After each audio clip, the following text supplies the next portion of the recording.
Everybody, welcome to Ed America TV. My name is Hasna, one of the guests here in Ed America. For those of you just joining us for the first time, Ed America is the U.S. Embassy's American Center, and our mission is to provide a space for young Indonesians to learn about the United States. We have temporarily moved to digital platforms so you can enjoy our events from the comfort of your own home. Access to basic education lies at the heart of development. Lack of educational access and securely acquired knowledge and skill is both a part of definition of poverty and a means for its diminution. Sustained access to meaningful learning that has utility is critical to long-term improvement. Let's take a stand together to create accessible education on today's event that we'll be having. You can help reform educational access. But before we begin, we have a social media quiz for the audience. And the question for today is, true or false, Horace Mann is known as the father of American public education. You may type in your answer at any time during the session. The last one who can guess the answer correctly will get a live shout out from us. Also, make sure that you take a selfie and tag at America's Instagram account. Don't forget to do that because we really like to get everyone actively involved in this event. And now, without further ado, allow me to invite our moderator for today's session, the Chief of Sekolahmu and co-founder of Bantu Guru Belajar Lagi, Mas Parli Sukanto. The floor is yours. Hello, everyone. How is everybody doing? And thank you, Hasna. And also thank you to everyone who has joined our event. Maybe first, let me introduce myself. My name is Parli Sukanto. I'm basically a teacher, but right now I'm working at Sekolahmu as a chief for business and operations managers. And as mentioned before by Hasna, I also initiated Bantu Guru Belajar Lagi, a foundation that builds a teachers learning community by providing teachers training in Indonesia. As introduced before, I will be your moderator for today's discussion. And as you have read in our topic for today's discussions, hopefully today's we will give you information and hopefully inspirations on how you can help reform educational access. And I will not be alone because we also already had two cool speakers who I could say have a great patience in transforming education into the better access, quality, and the most important, equality. Both have interesting experiences in education field. Um, the first one is my new friend, Pam Fashatimanon. Hi, Pam. Hi, everyone. Pam is a head of product strategy in Enuma Incorporated, right, Pam? Yes, Yeah, that's correct, Riley. I have a little bit story about Pam. Pam has developed education program in countries around the world for UNESCO, UNICEF, and Sesame Workshop. And Pam also helped launch Sekolah Enuma Bahasa Indonesia, a free literacy app for children in Indonesia. Pam graduated masters from Graduate School of Education, Harvard University. How are you today, Pam? Good? Good. Sorry for the sound. I just dropped something, but other than that, I'm doing very well. Thank you for having me today. Yeah. What do you have for us today? Stories, interesting stories about you. I hope so. I hope so. Just share a little bit about my background and interest in education, and then hopefully to learn a lot from you and Obin as well. I've read your deck, honestly, and I bet it's really inspirational for all of us who attend this discussion session. Oh, I hope Okay, so. Thank you. and my second new friend is Robinson Sinorat. or Obin. Hi, Obin. Hi, Farley. How are How are you? you? Good. I'm doing well, thank you. Hi, everyone. Thanks for So, having me. yeah, thank you, Obin. Obin is a founder and CEO of Yayasan Mimpi Besar Indonesia, foundations that help vulnerable youth there to have dreams and achieve their dreams. Obin is also winner of the 2017 Ambassadors Award for Excellence from the Indonesian Embassy in the United States. And Obin graduated from Social Enterprise Administration Programs, Columbia University. Wow. How about you? What do you have for us today? Yeah, hopefully to inspire all the audience, through my personal story and probably a little bit about my professional later on, about my foundation as well. It's quite similar what Pam was saying before. That's our hope. Yeah, similar spirit, but maybe a little bit different stories, but both what they've been doing in education field. Okay, we will hear more, guys, about their work really, really soon. So, without further ado, let's move on to our first speaker, Pam. The stage is yours, Mm, Pam. Thank you. Well, thank you so much, Farley. And first, just a huge thanks to At America for this invitation, um, uh, and the opportunity to speak next to such distinguished and accomplished guests like Obin and Farley, who are really doing such amazing things for education in Indonesia. And it's such an honor to be speaking next to them and to learn from them. My short presentation is just to share a little bit about uh, myself and my journey into the education field and sector as part of my career. So hopefully, no technical issues. You should be able to see my screen. Yes, Great, it's okay. fantastic. So as Farley mentioned, I am currently the head of product strategy at Enuma, which means um, I help think about uh, how to improve the different tools, applications that Enuma makes as we enter new countries, new markets, new fields, new subjects, etc. I help think about how we can build an application to best fit the needs of the children and teachers or parents that we are trying to help serve. I'll speak a little bit more about that later, but um, as part of my background, Farley did an excellent job pronouncing my name. I am Thai, born in Bangkok, but also grew up in the United States, and I'm currently calling in today from San Francisco. Um, and I guess we're all used to it now in the past year with years with COVID, being able to connect with folks from around the world and platforms like this. So really, really grateful for the opportunity.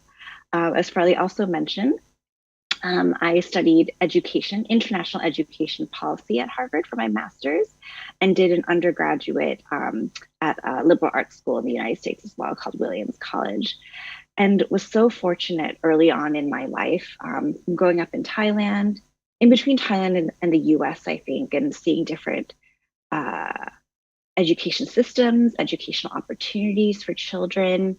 Even in Thailand myself, having the opportunity through my own school and through my parents to see different parts of the country and different children's experiences, and really inspired from a young age that, as hopefully everyone on this meeting today or event today is aware, what a powerful transformer it can be for so many children's lives, including my own. And I'm sure Obin will tell his very powerful story later. And just really, really excited, but also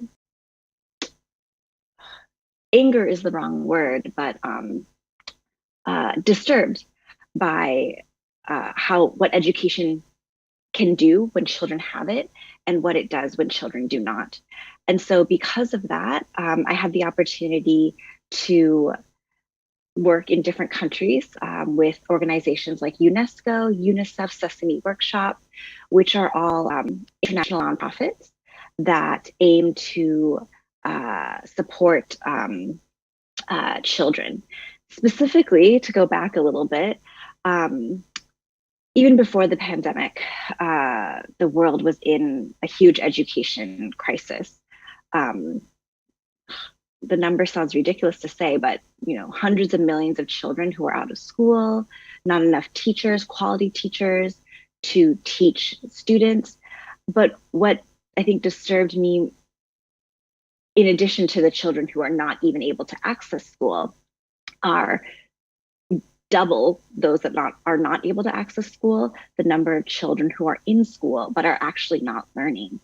And so really inspired to think about both populations, the children who aren't able to access school at all, aren't able to get learning, and then the children who are actually in school, but still aren't having the opportunity to learn, even though they might show up every single day. So what do we need to do to both improve the system to get children who are outside of it to be able to enter it, as well as the system itself? How do we improve that system so that once we do that difficult task of getting children into school, how do we help them to actually learn so that they can go forth and become lifelong learners? So with that, organizations like UNESCO, UNICEF, Sesame Workshop, before I was at Enuma, I got to work on teacher training programs, thinking about different ways to improve the quality of education in schools, but also thinking about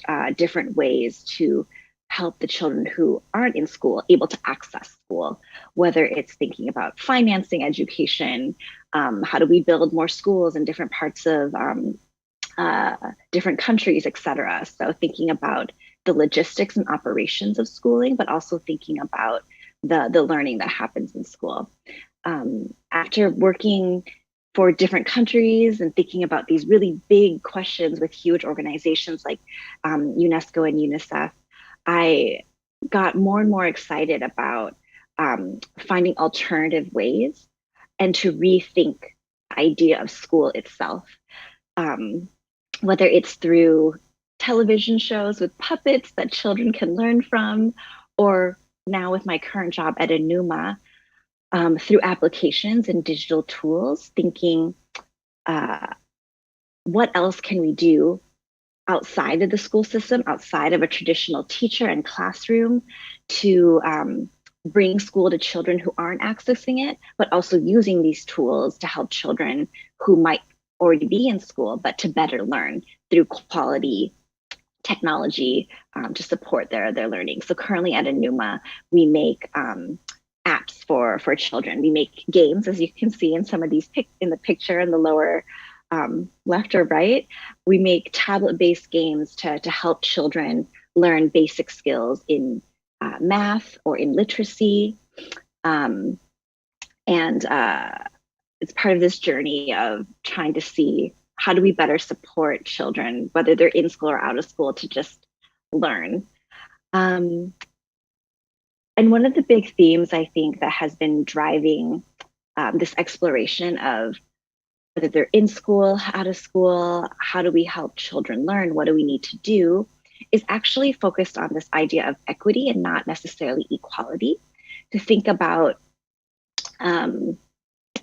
that some children, some adults, some people we all have different needs. And so how do we build a program, build an app, build a tool to really meet the learners where they are, to not necessarily build programs that give every single person the same exact thing, but how do we use technology? How do we think about creating more innovative programs so that we are giving each child, each learner, what they need to be able to access learning. And I think with technology, which is something that I'm now very particularly passionate about with education, I think we're able to move more towards equity and able to build tools that can really help all children. which brings me to my last slide about what we do at Enuma. It's a mission-driven company based in Berkeley in California, so just outside of San Francisco, but we do have offices in Seoul and Beijing. And I should have updated this because we just opened an office in Jakarta and in Tokyo as well. Enuma makes apps for really quite young children to build foundational skills. So we're thinking about early childhood to about grade 2. Children all across the world, including the US and Tanzania in this photo, as well as in Indonesia. We are the winner of something called the Global Learning X Prize, which was a competition of a year and a half in Tanzania, run by the X Prize Foundation, to challenge a company, a software company, to see, can you build an app that a child who is not learning or who isn't able to attend school in a very remote part of Tanzania, can you build something that can help this child learn, even if they are living in a community with parents who might be illiterate, and over 50% actually of the children involved in this competition were out of school. So really addressing those two populations that I spoke of earlier, the children who are out of school as well as the children who are in school but still not learning. After we won that Global Learning X Prize competition to help prove that through our app, children can truly improve the quality of their learning, we were invited to build an Indonesian version actually of this application. It's called Sekolah Enuma, as Farley mentioned, and we've recently launched the Bahasa Indonesia subject for free, available on the App Store and Play Store. And for the past, most recently, I've been working on a project for, I guess, my home where I am based in the US. We're now building a Sekolah Enuma, Enuma school, for students in the US who are recent immigrants, refugees, asylum seekers, those new to the English language and struggling to adjust to schooling in the US because of their language background. So maybe I'll have a chance, through the questions later to talk more about how I think technology can help provide equal access to education. But I will end there for now. Hopefully I didn't go over my time. No, it's okay, actually. Thank you, Pam. Thanks, Farley. So happy to see the two kids at the last slide, cheering, like learning with happiness. Yes, which we want all children to be able to do, I think. Yeah. And I also love that you give overview about the pre-pandemic issues on educations. Just because with the pandemic, and the challenges that came along with it, people tend to not aware that this is not a challenge that we have to fight during the pandemic only, right? The work in education, for me, it's like a marathon, like that we should have been work on it before the pandemic, during the pandemic, and the most important, even more after the pandemic. What should we do to improve it always to the better?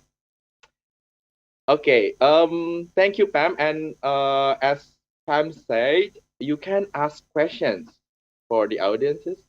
You can ask questions. Give us questions, and we will answer your questions later at the end part of our discussion session. Okay, thank you, Pam. And now let's move on to Obin. Obin, are you there? Nah. Yes, Okay. yes, I'm here, Farley. It was awesome, Pam. So Right. inspiring. All right. Yeah. Obin, I will not hold you any longer. The stage is yours. Thank you, Farley. Okay, let me share mine.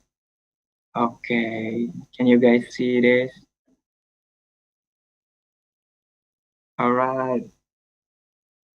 First of all, I would like to say thank you once again to @America for having me, for inviting me to share about my personal experience, personal journey, and also probably later on a little bit about my own foundation called Yayasan Mimpi Besar Indonesia. and thanks for all of you guys who are here attending this webinar, this session, this sharing session, and hopefully you will get something from this event. All right. I'm not going to share a lot of stories about, like, Pam did an awesome work because she explained a lot about what she has been doing so far. But let me tell you something about my educational background. Okay. I'm coming from a small town in Indonesia, in North Sumatra province. Um, for those of you if you are Indonesian, of course you know North Sumatra province. I'm from there, but my parents sent me to the capital city of North Sumatra, which is Medan, to pursue my school. Since the first grade until the 12th grade, I was in Medan, in the capital city of North Sumatra, and then I moved to Palembang, to South Sumatra province, to pursue my bachelor's degree in physics. So I graduated from Universitas Sriwijaya University in South Sumatra province. After that, I moved to Jakarta, and worked in Jakarta. And then I got a full scholarship from the U.S. Department of State to join a 5-week leadership program at the University of Nebraska, Omaha. So we were focusing on civic engagement topic at the time. And then after working for almost 3 years in Jakarta, Indonesia, I applied for a full scholarship from the government of Indonesia, and I got it. In addition to that, I also made it to Columbia University. So I was in New York for my master's degree in social work in 2016 to 2018. So I graduated in 2018 from Columbia University, and I got an opportunity to work for 1 year, by the way, in New York City, in Queens. So I am a little bit familiar with the education system in the US because I was working a lot with middle and high school students at the time in New York. So my first internship at the time, I was handling middle and high school students for my first internship. And then I worked for 1 year after I graduated from 2018 to 2019 in a base school as well. So middle and high school students in New York City at the time, Bronx for my first internship, and then 1 year in Queens. So if you guys are familiar with this situation in New York City, so from Bronx to Queens, and then at Columbia University, kind of like in the middle. So I thank God for the opportunity to work with the middle and high school students at the time. And then I got another opportunity to join the international program at the time at Korea University in Seoul, South Korea. I got a full scholarship as well. So for your information, during my bachelor's degree at Sriwijaya University, I got scholarship from the government Indonesia from my first semester to my 8th semester. So I was doing my bachelor's in 4 years. And then another scholarship again in 2015 from the US Department of State, scholarship again for my master's at Columbia, and another scholarship from a foundation in Indonesia to join the international program at Korea University. I was so lucky, but I believe that everything, it needs process, because I had a dream. That's about the main value, the main point why I always kind of like get scholarship, So probably another questions, why education, right? Like I mentioned before that I am from a small town in North Sumatra province. this is two main reasons, by the way, why education, right? For myself, this is the reasons why. The first one is I believe that education is one of the best ways to make my family status better, and of course, to make my parents proud of me. Both of my parents are farmers. If you can see, my mom and my dad. I was with them in my hometown, in my village. So they are only like an ordinary farmers. But like I said, I pursue my dream, my education, my higher education, because I believe this is one of the best ways. And then the second reason is to prove myself and to inspire others that we can do it regardless our family status or backgrounds. You know, at the time, even when I was in my undergrad, I couldn't speak English, everyone. That's so sad, right? I couldn't speak English at all. But I tried. I worked so hard for these dreams, you know? And I don't want to talk a lot. Probably later on we can discuss during our Q&A session. But just want to share you about my motto in life.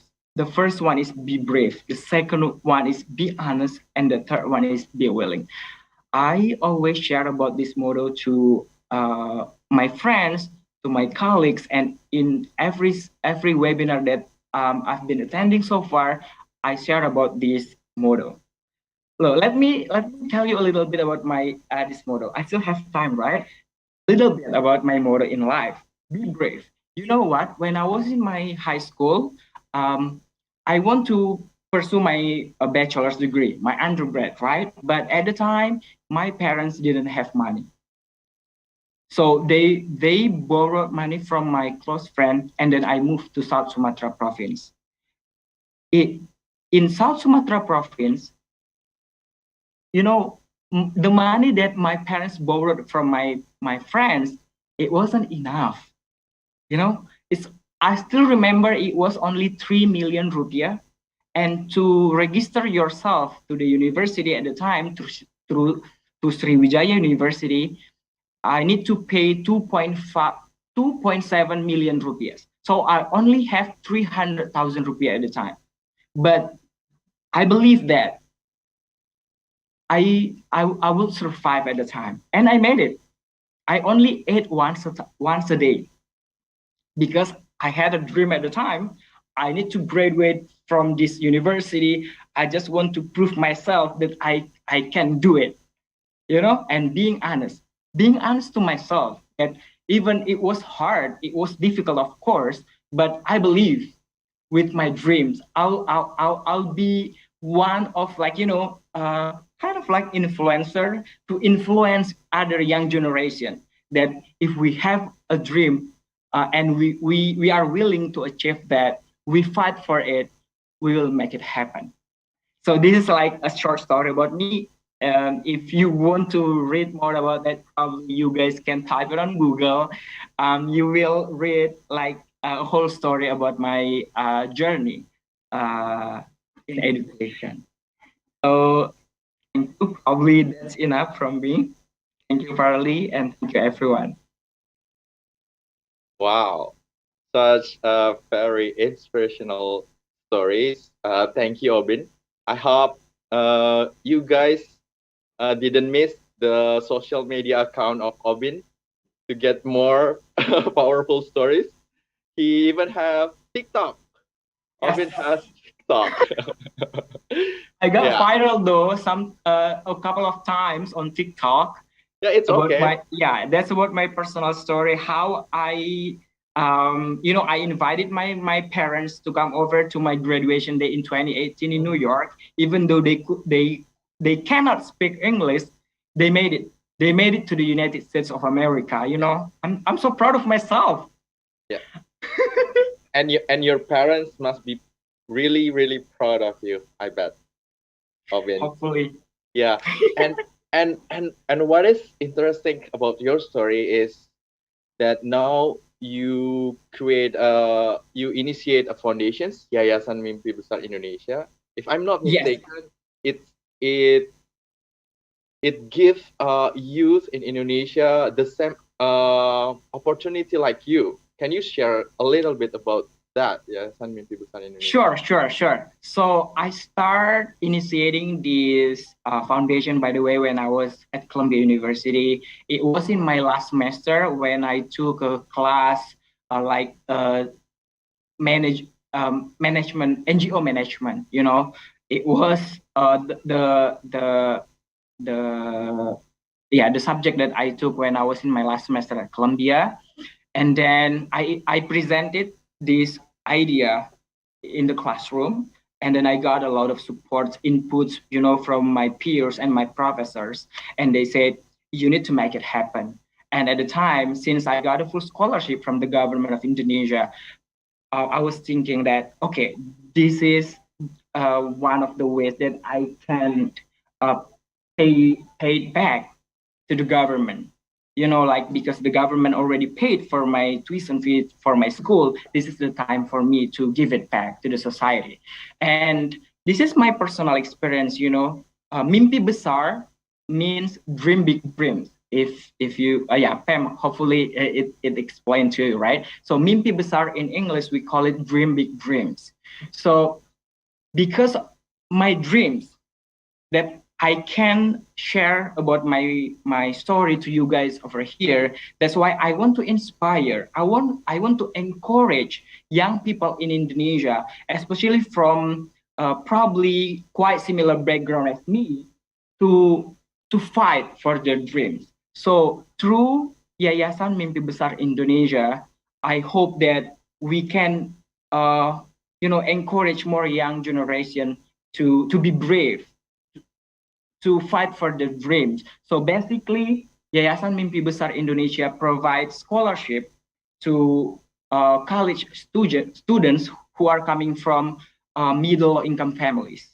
And then we also provide the soft skill trainings because we believe that in the future, this kind of skills, the soft skills trainings will be so important. Especially as we know in this kind of situation, the technology, the new technology, we need these soft skills. So I believe that hopefully through this Yayasan Mimpi Besar, I will make a bigger impact in Indonesia, and hopefully later on probably inspire other young generation from other countries to do the same as well. Okay, thank you, Obin. Thank you, and really appreciate for you for doing what you've been doing with Mimpi Besar Indonesia, and also Pam for the Enuma. Really I'm just blown appreciate. away by Obin's story. That's so Right, beautiful I and know, right? fantastic. And just by you sharing that, yeah, it's very, very inspiring. So congratulations. Thank you, Pam.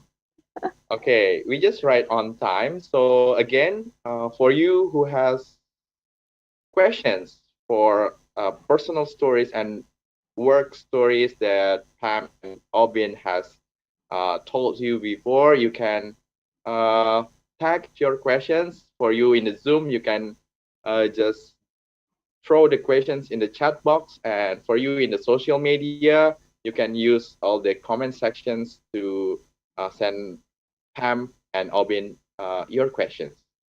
Okay, for about 35 minutes,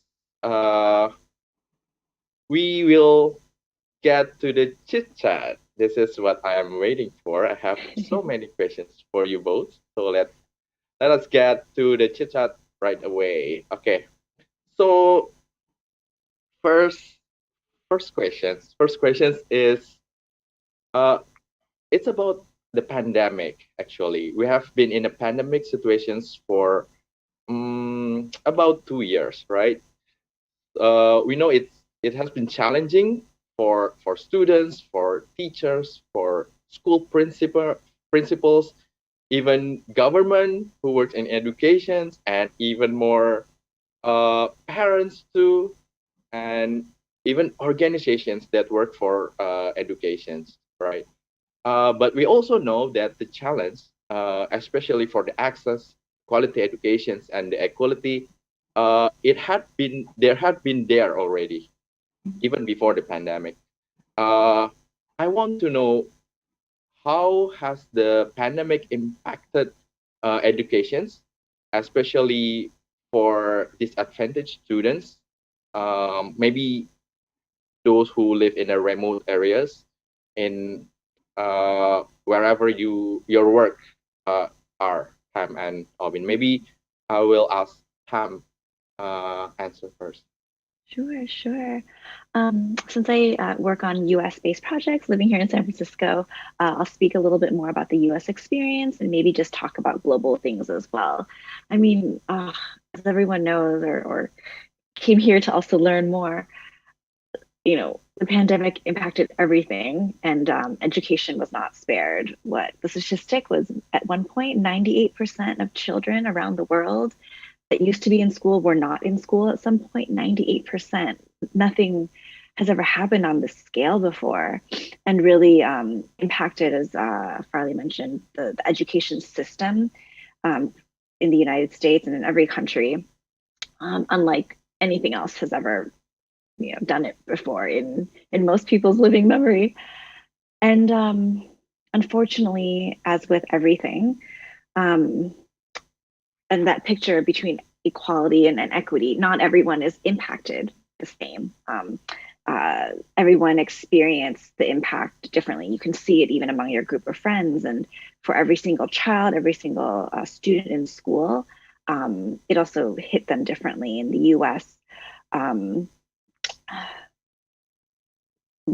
remote, of course, is sometimes a challenge, especially when the pandemic hit and many schools had to shift to online learning. More remote parts of the US, sometimes the Wi-Fi or the internet might not be as good, as strong, as stable. So there's some challenges for connectivity in that way. But I think in the US, it was also hard for urban areas in different ways where there might be higher poverty, et cetera. And so marginalized communities, I guess, across in every country is different. In the US, it's also related to geography, where urban actually might be as impacted, or if not more sometimes, than remote, because of higher concentrations of poverty, or as Farley mentioned, just existing challenges of running schools in dense urban areas with high immigrant populations, with high poverty. But in addition to that, there's so many historical challenges with students from certain racial backgrounds who are already struggling with education in different ways. And so Brookings Institute and many other organizations did quite a bit of research on how it impacted different groups in the United States. And so for majority Black schools, for Latinx, Hispanic, for remote or struggling urban areas, some statistics say that children are 5 months behind, or in their math or in their reading, et cetera. But for those groups that I just mentioned, for children who are marginalized due to multiple issues related to their community background, et cetera, that has made it difficult for the education system to sufficiently support them. Sometimes for those children, it's 9 months behind, double the amount. And so, the pandemic has had a different impact on different children because of the existing challenges that they already have in accessing quality education.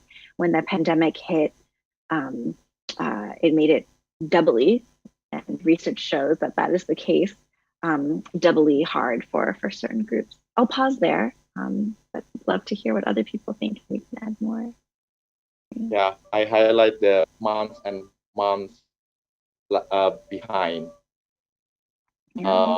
comparing to the regular situations, right, Pam? Okay, Albin, what do you Yep. Thank you, Farley. I totally agree what Pam was saying about the impact of this pandemic is different in different city, in different. It will be different from this city to another city, from this area to another area. Let's say, speaking of the impact of the pandemic in Indonesia. This is my personal experience, though. Let's say the first year of the pandemic, I guess many students were struggling on how to adjust with the situation, how to do these online classes, how to join, how to do the homework and other stuff.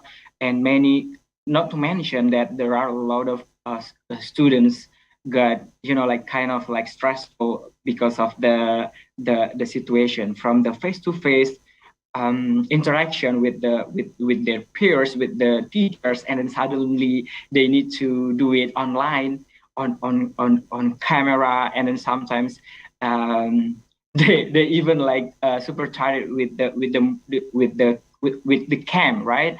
And they couldn't do anything, just like stand and like sit in front of laptop and so on.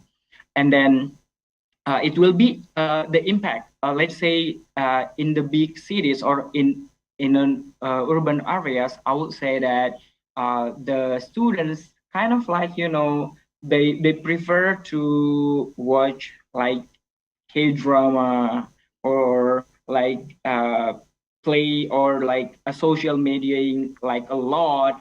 They sometimes they don't care about their subject sometimes for the students in the big cities because they have like the internet connection. So they try so hard how to make themselves like um, happy with that, happy with the activities. Like sometimes studying is not the best choice for them. So most of the time they just playing games on their smartphone, kind of like that.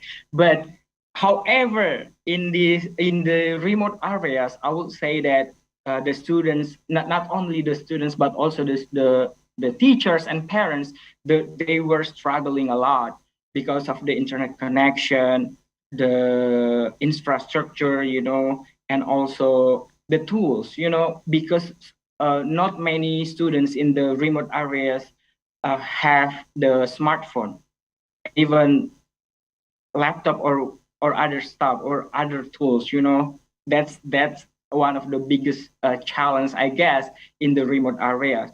And due to the situation, because they don't have smartphone or laptop or other smart tools, and finally their parents ask them to help them to the field. Let's say if there is a student that his or her parents are farmer, this this student will be joining her or his parents to go to the field because of, okay, we don't have the smartphone, we don't have the internet connection over here, let's uh, join me. The parents will say like that to the kids. So it's kind of sad. And another fact that I experienced here in West Sumbawa Regency is that the teachers came to the students' house, to ask for the homework and to check about their life, their to give them the materials, and then to to collect the homework. It's sad. That's so sad. So probably Teachers that's are the amazing. different, the different situation between probably the story from what's what's what's happening right now probably in Indonesia. Um, yeah. Thank you, Obin. It's very interesting because Obin answered my questions and see the educations where, well, education is always not about the schools and classroom, right? It's also about what happened in at home, what happened in the neighborhood. And I love Robin also shares stories about what happens at home. Um, Pam, do you have additional explanations too Yeah, about what happens in their at home, maybe yeah, parents' yeah, involvement, neighborhood involvement at this pandemic? yeah. I mean, parents, it's been a tough time for everyone globally, right? And so many families are able to, maybe one silver lining or one interesting thing coming out of it is, for some people, at least in the United States, they report that parents now have a better understanding of their child's education than they ever did before. For Yeah. some families, some parents, that this pandemic has now made parent engagement increase. And in the US, at least, they think this is a very, very positive thing. When you engage parents and families more in education, they can better support their children, et cetera. And so, because of all the education that has had to happen or tried to happen at home through, online, et cetera, parents who can supervise. One of the nice things for some families is that parents know more. They're like, oh, wow, I help my child with the math, or I see what they're doing. I get to know their teachers more. One of the teachers I was speaking with recently said, I normally never get to see, certain members of the family. I only get to see the grandma because they're always the one picking up the kid. But, with online, I'm able to meet the dad, I'm able to meet the mom, et cetera. So it's really helping to build homeschool connections, which a lot of research says helps children learn. That's the positive side. The negative side of things, not every child is in a home situation or family situation where, especially for young children, who might not be able to study on their own, they might not even be able to read yet because they're only 6 or 7. For the young little ones, being at home has been really, really hard, especially if you don't have parents who can help sit with you, or an adult who can sit and supervise you. So another interesting outcome, at least in the United States, of the pandemic is how, for younger years in particular, children entering school now are several grades, 1 or 2 years at least, behind where they should be, just because it's been so much more challenging for the little ones to get family support at home, to be able to study successfully. You don't know how to read or write yet. How are you able to, use the tools on your own in some ways? And so, yeah, it's been harder for younger children. The other aspect of home life that I want to share is the pandemic has been really hard on the world economy. So many families, parents have lost income, have added new stress into their lives. And this impacts the whole family. When family stress increases because of the pandemic, it's also huge discussion, at least for education and pandemic in the US, is mental health and how it's impacting, and kind of going to the soft skills that Oben rightfully in his organization are focusing on. Soft skills are so important. And one, mental ambition, state, mental health, and how it impacts that. Like, I'm so curious to know, is there discussion on this in Indonesia? What are people saying? But the family dynamic and the stress of the families on families has also impacted children's mental health, they say. And so that's something that a lot of folks are trying to learn more about and trying to do some work to address, is studying at home has impacted children's well-being in not just academic, but also in other ways. Okay. Okay. So the good side is more parents involved for their kids' educations, but also there are concerning issues where parents don't have the capabilities to help all the materials for their kids' educations, and also the economic impact that creates another impact on mental health for parents at home. Okay, let's talk about right now conditions. Situations is hopefully getting better, right? Yeah. People are getting vaccinated. More and more people are getting vaccinated. Number of COVID cases has been decreased. And schools, I think some schools are already opened their doors for offline learning back to normal. I just want to know updates, informations about what happens in each of your territories in education sector. Maybe Obin first. Oh, sure. Have an Okay. initiative. Right. So speaking of the education situation right now in Indonesia, especially in my area, probably in West Sumbawa Regency, yeah, like Farley mentioned that um, almost of most of the schools here in the West Sumbawa Regency they are open already because of the situation is getting better. You know, like the teachers, the students, they got vaccinated like for 2 times and even like get some boosters. So they got the third vaccine. So it's getting safer. It's getting better as well. And like I said, the government is also helping to improve to help these students, these schools. You know, they provide, if I'm not mistaken, they provided some internet allowance as well for the students to do their homework, even though some students they don't have the internet connection in their areas, but the teacher come over and get the errands, the homework from the students' house. And another thing is that the governments, especially the local governments, really support it over here. So they announced that they of course when they open the schools, we need to follow the rules. The you know, wearing mask and still like social distancing. And some of the schools they only come to school 50% of the students and teachers. So basically they are not coming together 100% because the government still doing the 50% 50% between who are coming to school or not. And even like, you know, in 1 week they only come to school, let's say two days a week, and then another 4 days or like 2 days they will be at home, and the teachers will provide all the homework when they are in school, and then during the 4 days, the 4 other days they will do the homework at home.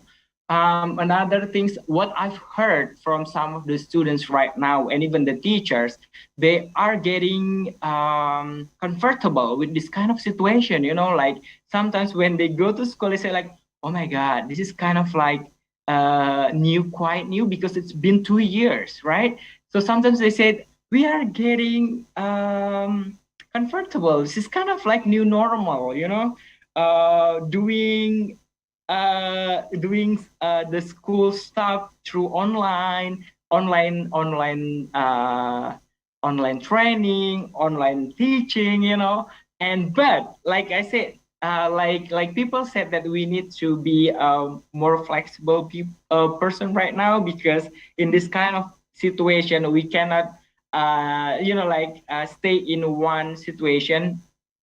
We need to adjust right away, you know, when the government asks us to go to school, so we need to be prepared, you know. This is like the education system right now. And you know what, due to the online courses right now, many students, I think they are getting um, like more creative, you know, because they have a lot of free online training, especially in the IT, the IT training, the IT courses, and even they can work immediately after that. Let's say they got the certificate for the IT programming or UI UX, and then after that they have like paid internship from like a big companies in here in Indonesia. And I was so surprised for that as well. So probably this is like a little bit of the education situation in Indonesia right now. Thank you, Obin. It's funny that back to normal is the new normal for for us, especially for teachers.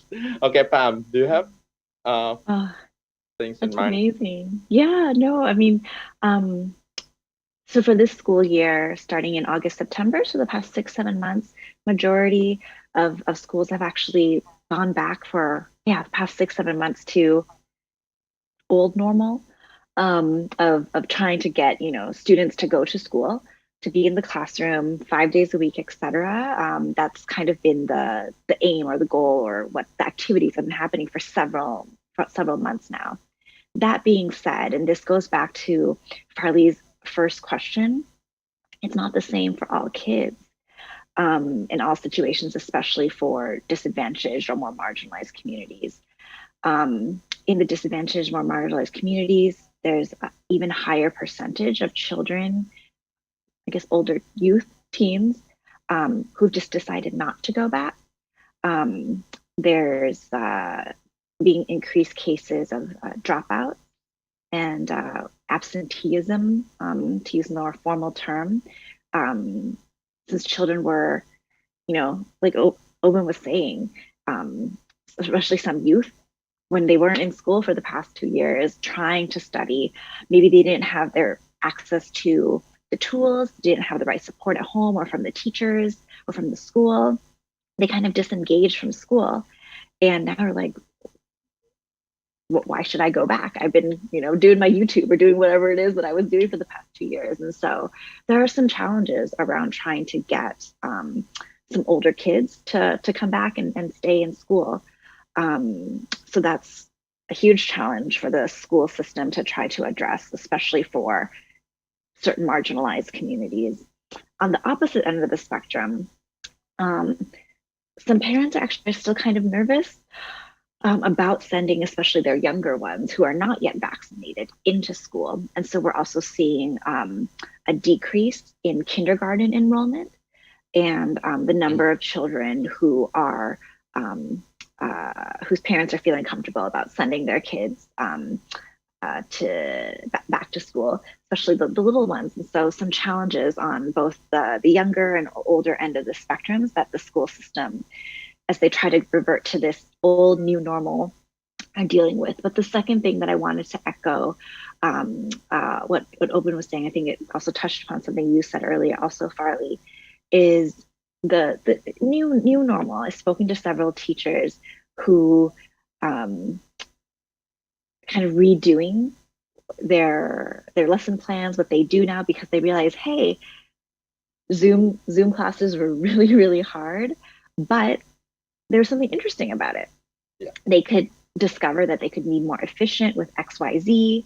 They can do more of what they call this flipped classroom model, where maybe children can do some studying on their own, and when they're in school in person with their other classmates, they do more project-based kind of things. It's allowing teachers to be, for some teachers, more innovative or innovating with how they use their class time, because they've had now 2 years of experience of using, not having that class time and finding other ways. So I think it's allowing for some more innovation in education as well. So some of the positives, things are coming back to an old normal. There are still some challenges for both younger and older, and many others, but I'll just point out those two. And then, but the other happy end, the people are innovating more because of it, and hopefully that will be a good thing. Wow, I really love these questions, guys. Really. With each I one, Farley, I was like, we could talk about each question for like 2 hours. Each one is such a I know, big right? topic. I hope the audience, especially who not really close to educations, can get really much information from our chit chat, because within only like about 30 minutes, we already know there's so many things happen in education. It's really complex during the pandemic, right? So I have these questions, like according to your answers. The questions will be like this. Like, we know that what changes in education that happens during the pandemic is not all bad, right? Even so many things, good things happen during the pandemic. It's, for us, it's like a blessing in disguise. Like in disguise, like Pam said, involvement of the parents increased for some parents. Like Albin said, that teachers had opportunities to improve their capacities in teachings, like create online materials, like distant learning materials, even get more career path that they don't even imagine before that they can achieve that. My question's like, we are entering the the back to normal, you know. What do you hope that the improvement that happens during the pandemic, uh, that carried on by all the stakeholders in education? Who wants to answer first, students? It's a big question. Yeah, you wanna go first, Pam? Sure, sure, Or Owen. should I? It's like in my You can classroom. volunteer me. You can volunteer me. I think I'm nervous about answering, Farley, because one thing that I just want to highlight before we answer that question. Same here. Why? is for parents and for all the adults involved, teachers in particular. Oh my gosh, our amazing teachers.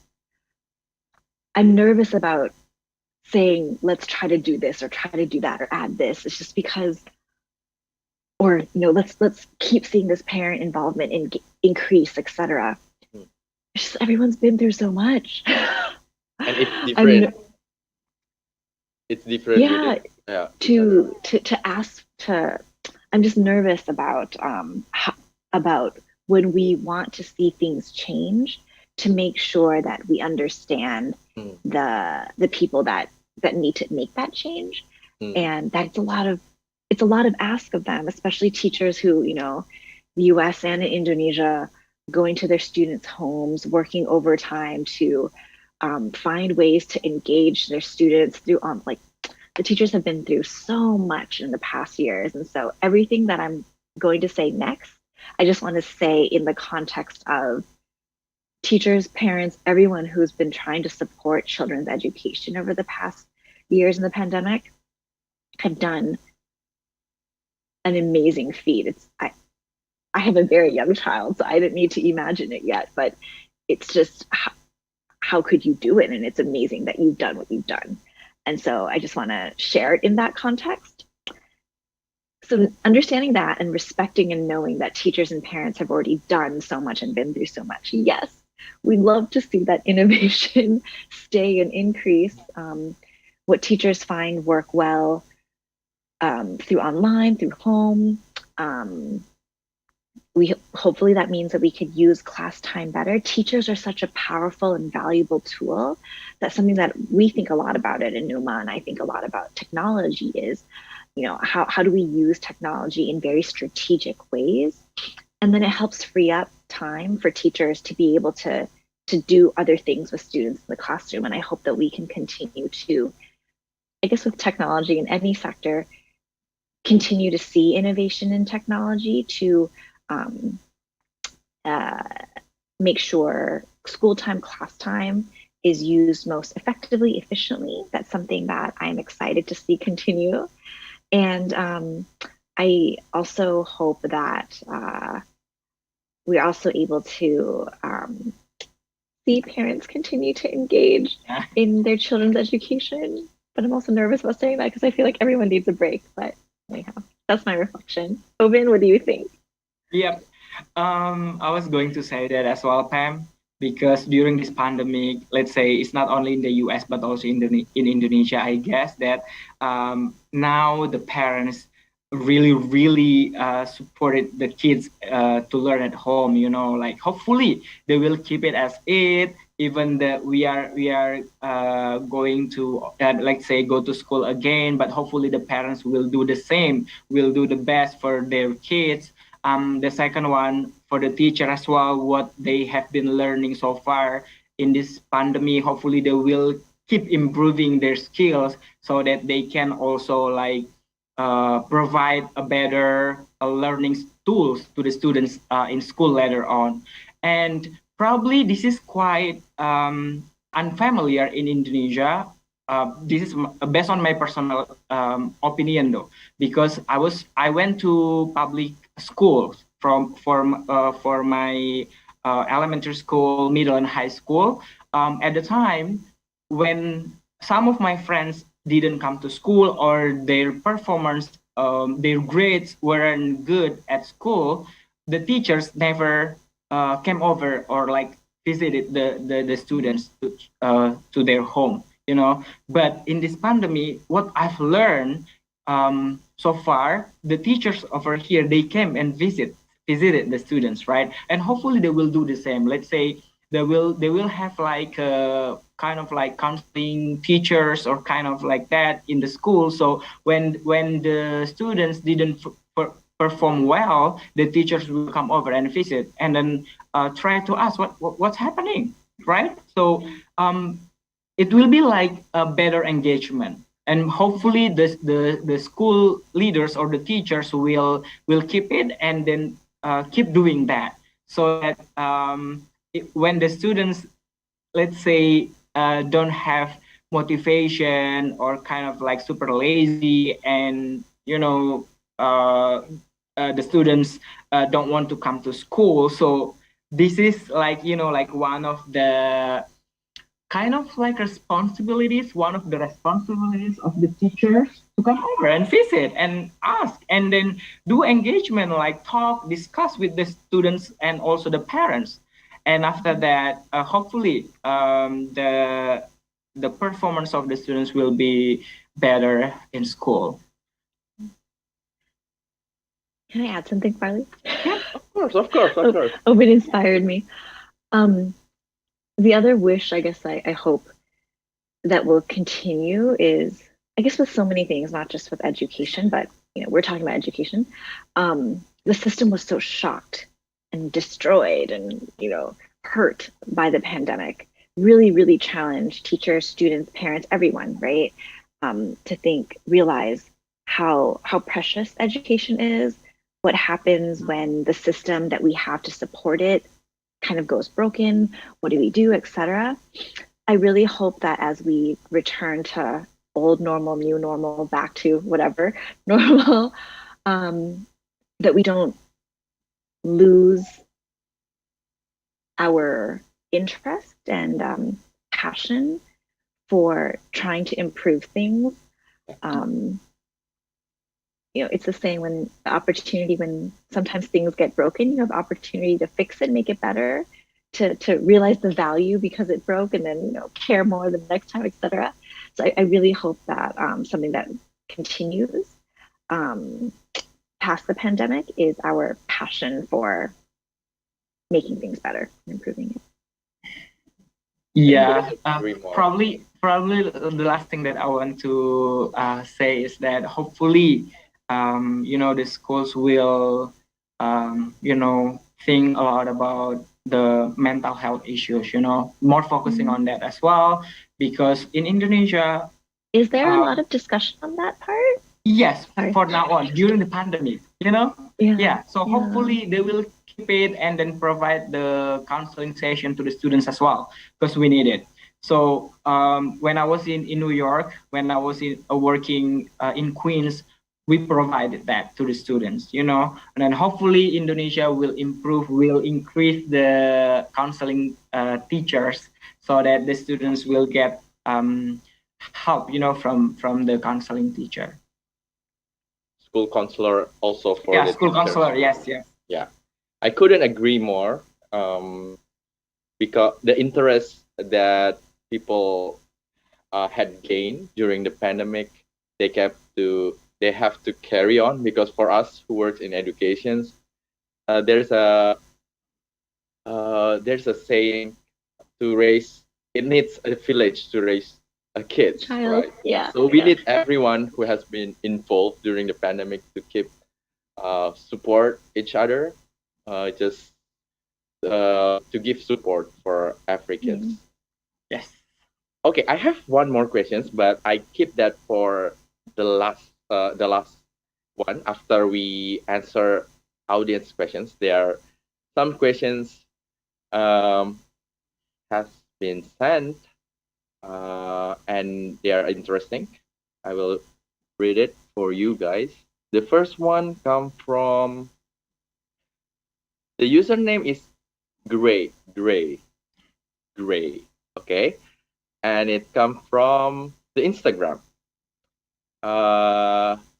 Gray wrote it in Indonesia, but I will ask it in English. So there are many teachers graduate. Okay, teachers graduate, but there are, I think it's in Indonesia or maybe globally, but there are still many unemployed.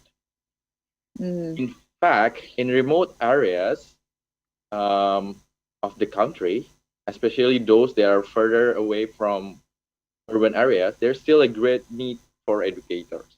Mhm. How can we deal with this phenomenon? Wow. The imbalance of the teachers graduates and the employment of them. Should I go first, Pam? Yes, Okay. please. Okay. Probably I'm going to say again, this is my personal opinion though, about the teachers who graduated from the teacher schools, kind of like that. Sometimes not many graduates want to go to a remote area. That's why probably they are still thinking a lot about their life, their personal stuff. So a lot of considerations. Speaking of living in a remote area and living in a big city, it will be a lot of differences, right?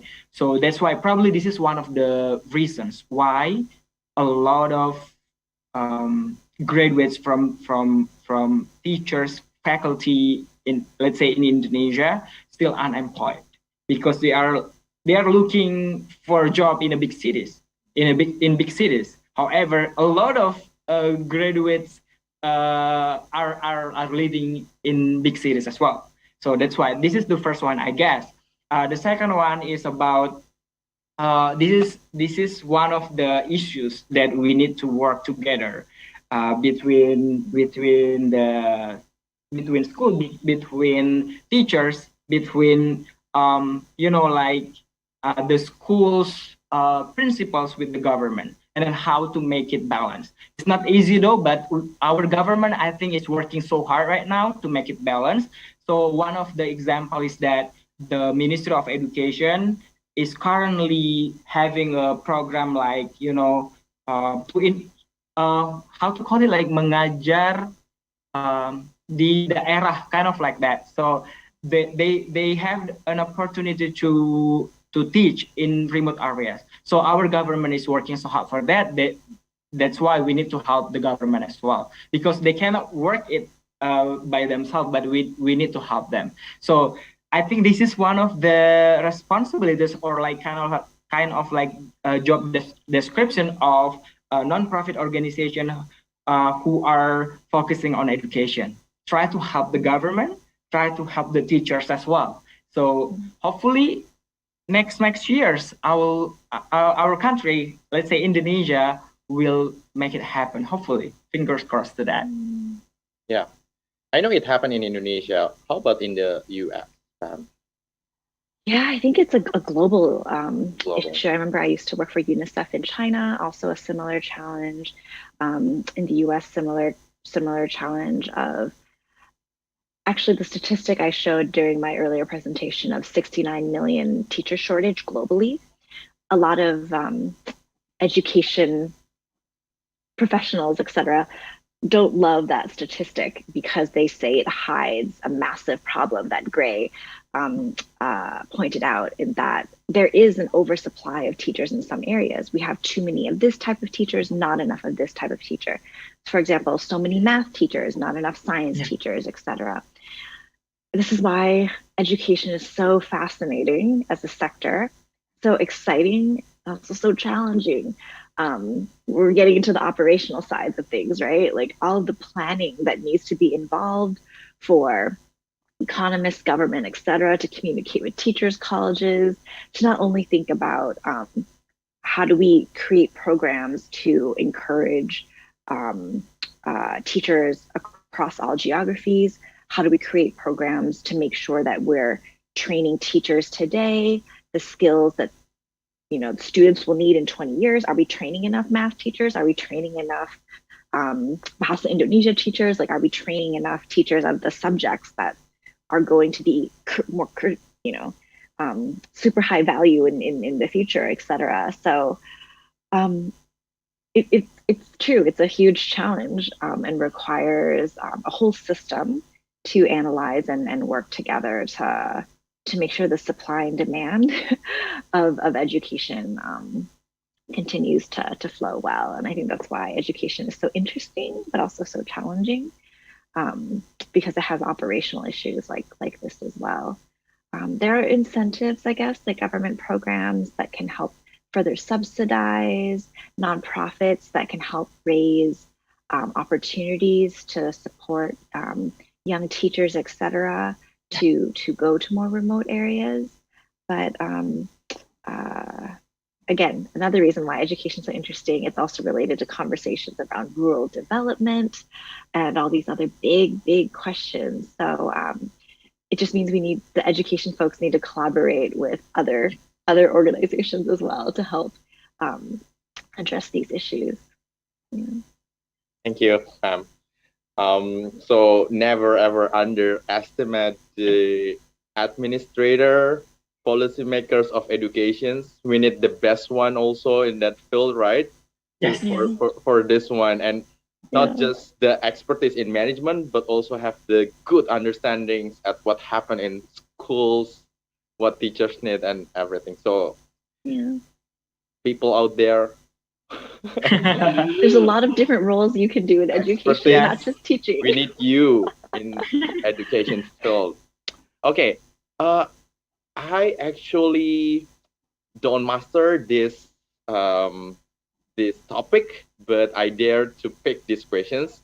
This is important, and I want to learn, and I think maybe Pam or Albin understand about this. So the questions come from Lulu from Twitter. So Lulu asked, how do you reconcile choice and the inclusions of non-choosers, kids without advocates, and families without agencies? Does any one of you get the questions for that? Can you explain? Pam, you just not. I don't understand the non-choosers, like kids without agents, advocates, and families without agency. What Lulu refers to? Yeah, I think. Open, do you want to try, or should I take a stab? Go ahead, Pam. Oh, good. Okay. I wonder if this is related to our conversation around we're excited about increased parental involvement in school. And also the bigger question about the role family or parents play in school. And so in some contexts, I guess, if a child has a need, is struggling with learning something, etc., and parents observe, they see it at home, that parent can go and advocate in school and say, hey, I noticed my child XYZ. Oh, great. Let me help Pam more because I know her mom told me, her dad told me that she is struggling with XYZ. I understand more now. Pam's going to, do better in math because her mom, etc., noticed this. But what about families that don't necessarily have parents, right? Who, or families who notice involved, who can be advocates for their child at school? How do we make sure that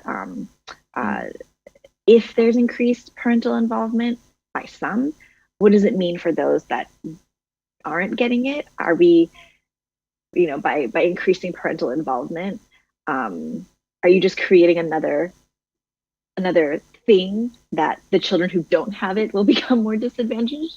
So it's a I don't know, that's how one way to interpret the question, or at least how I interpret the question about when I hear issues around parent advocacy and students in school. So that's my interpretation of the question. My answer to my interpretation of the question would just be, it is challenging. And that's why, going back to Farley's point, we need excellent people in all aspects of education, including administration.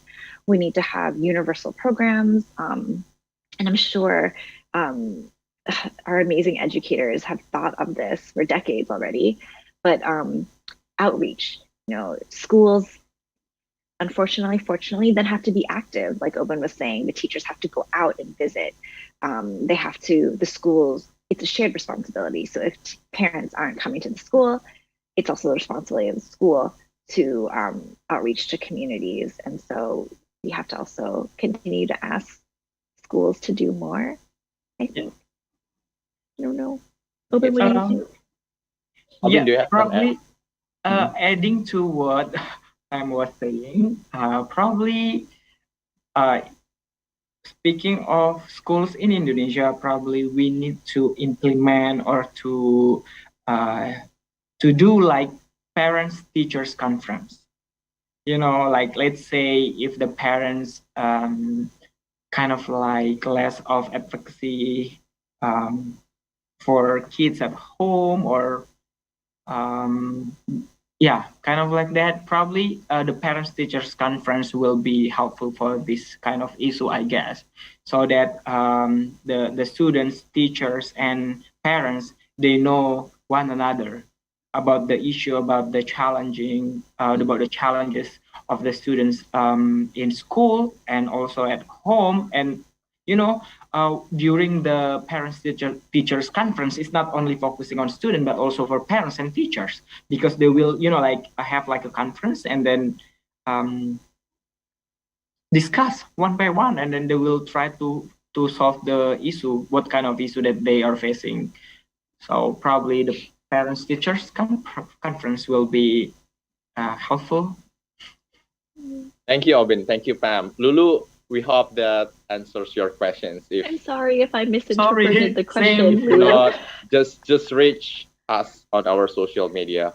We are so happy to discuss it, right? Okay. Okay. This might be like the last questions, guys, because we have limited time. The last questions. We can answer these questions and also the questions from our Zoom chat box. So Jessica Tiara Maitimu also asked. So the questions will be your messages, guys.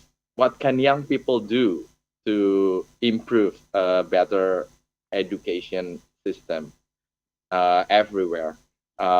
Jessica asked pretty practical things like, how about donating used book that we don't need to the less privileged students? Will that be an answer to? Will that help too?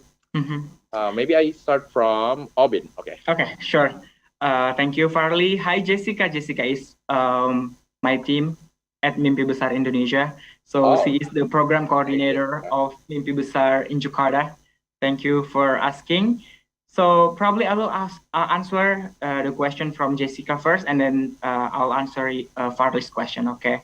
I think it will be helpful, Jessica, since this is like a real story. In 2019, 2015 and 2019, I collected a lot of books, like from donors for those who want to donate their books, and then after that. And finally, we established a village library in East Nusa Tenggara.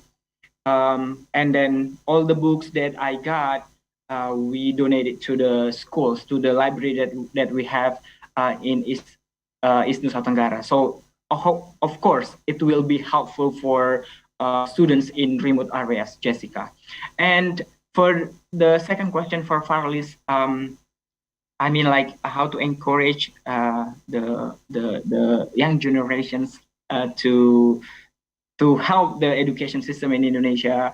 I would say that using our social media wisely, like as a positive tools to spread an accurate information, and I'm sure that it will educate others. Because in this kind of technology situation, we need to use our social media wisely, And then the second one.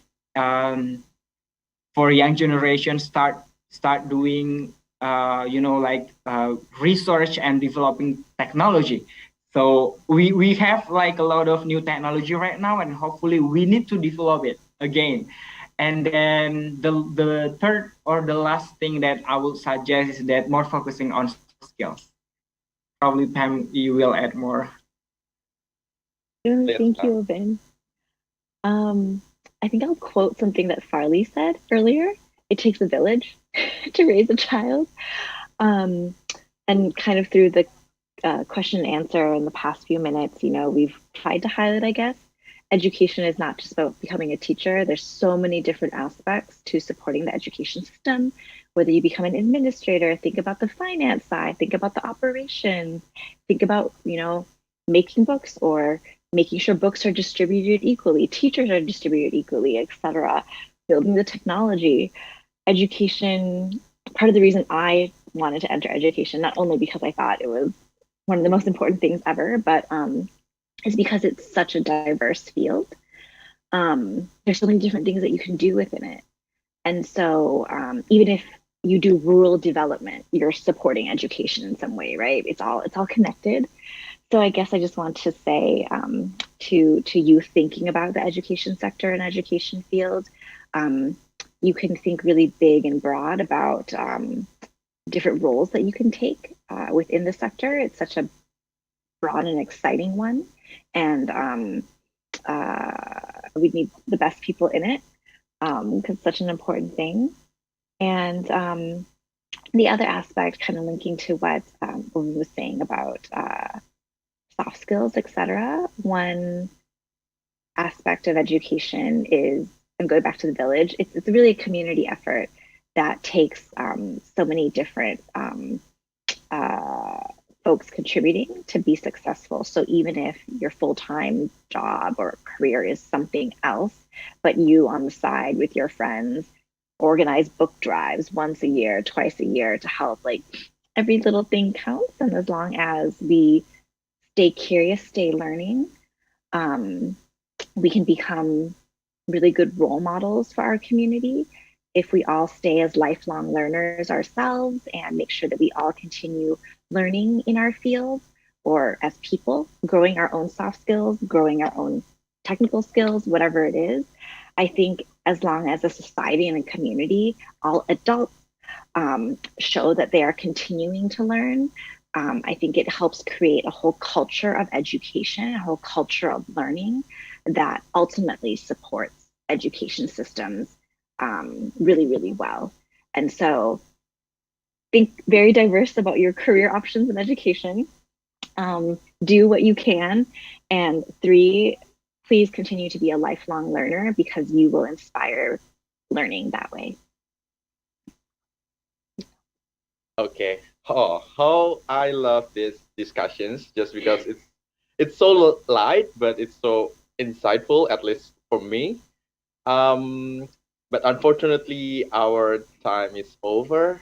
Our time is over. So I hope you guys don't get overwhelmed from what we discuss. It always think globally, act locally for educations. The insights for these conversations will always beneficial for you guys to see the overview, the wide perspective. But just like what Pam and Obin said, do what you can do. Like take a first step, like a small step for your contributions in education. Be brave, be willing. That matters. Yes, be honest, be brave, and be willing. Yes. Okay, thank you at America. Thank you, Pam. Thank you, Obin, and thank you, everyone. Hasna, I give it back to you. Thank you so much to all speakers along with our moderator for today's fruitful session. So earlier in this event, we asked the audience the questions, and the question was, true or false, Horace Mann is known as the father of American public education. And the correct answer to that is true. Horace Mann was the founder of the free public school movement in Massachusetts, United States, and he created normal schools based on his 6 educational principles. Shout out to today's lucky one at Sidley Nasir from Instagram for answering correctly. Thank you so much to everyone who has participated on our question for today. Don't forget to tune in next time and catch your chance to get a live letter from us. And now, do you want to develop more brilliant ideas with a platform like this? It's easy as ABC. You can simply go to our website at www.atamerica.or.id, select create an event, and go to collaborate with us. All given proposals will be reviewed and your event might be featured here soon. You can also subscribe to our newsletter if you find yourself enjoying this event so you can stay updated with our upcoming event as well. Follow us on our social media. We are on Instagram, Facebook, and Twitter at ATMerica for interesting content, giveaways, and so much more.